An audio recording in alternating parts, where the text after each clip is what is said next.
একটা বিশ্বকাপের জন্য 17 বছরের প্রতীক্ষা। আইসিসি টুর্নামেন্টও গত 11 বছর ধরে নেই কোনো অর্জন। রোহিত শর্মা তার নেতৃত্বে ভারতকে নিয়ে গেছেন অনন্য উচ্চতায়, কিন্তু সেখানে উড়াতে পারেনি তেরঙ্গা পতাকা। সেই আক্ষেপ মিটল অবশেষে।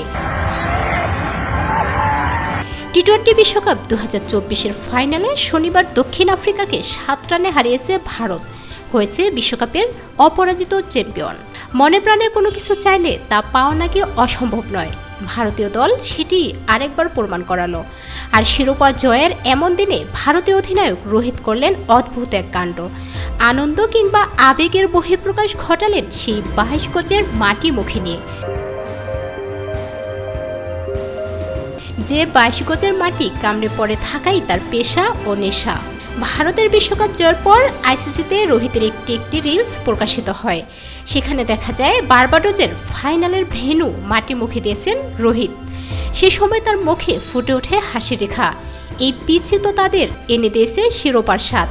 কে জানে সেই কারণেই কিনা পিচের স্বাদটা চেখে দেখেছেন রোহিত। ম্যাচ শেষে আইসিসিকে রোহিত বলেন, আমরা দীর্ঘদিন ধরে একসঙ্গে খেলেছি, এটা সবার জয়। পুরো দলকে এমন অনেক ঝুঁকিপূর্ণ সিদ্ধান্ত নিতে হয়েছে।